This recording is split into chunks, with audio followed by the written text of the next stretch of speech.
বার্তা দিতে চাই যে বিশালগড় জেলা কংগ্রেস আবার নতুন উদ্যমে নতুনভাবে সাংগঠনিকভাবে এই বিশালগড় জেলাতে আত্মপ্রকাশ করবে খুব অল্প সময়ের মধ্যে।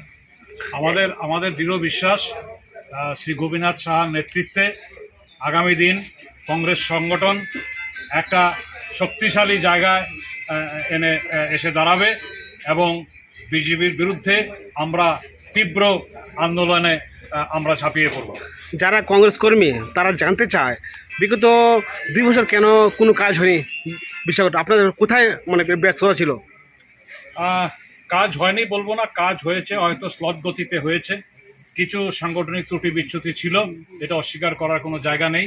সেই জন্যই সংগঠন সৃজন প্রক্রিয়ার মাধ্যমে হাইকমান্ডের নিয়োজিত করেছেন আমাদের জেলা সভাপতিকে গোপীনাথ সাহাকে পুনর্বার। আমার দৃঢ় বিশ্বাস গোপীনাথ সাহার নেতৃত্বে আমরা সকলে মিলে একসঙ্গে অতীতের সমস্ত ভুল বুঝাবুঝি ভুলভ্রান্তি এড়িয়ে আমরা শক্তিশালী সংগঠনে জাতীয় কংগ্রেসকে রূপান্তরিত করব এই জেলাতে। এটা আমার দৃঢ় বিশ্বাস এবং সংকল্প আমাদের সকলে। আপনি একজন প্রাক্তন এমএলএ, আজকে সবার বিষয়ে আপনি কি বলবেন? সে সভা তো শুধু আমাদের নবনিযুক্ত জেলা সভাপতিকে সম্বর্ধনা জানানো, তারপরেও আজকের যে জনসমাগম এটা যথেষ্ট আমাদের উৎসাহ দেবে। তবে আমি বলবো আপনি যে বললেন গত দিনগুলিতে আমাদের সভা সমিতি খুবই কম হয়েছে।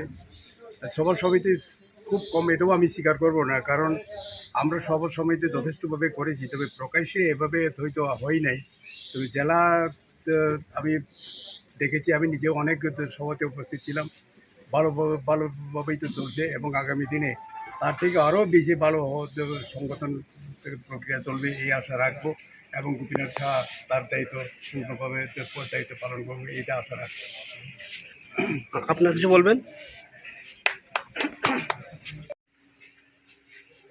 এখানে আমরা যারা এসছি আমরা সবাই কিন্তু সৈনিক, আমরা লড়াই করি ময়দানে থেকে।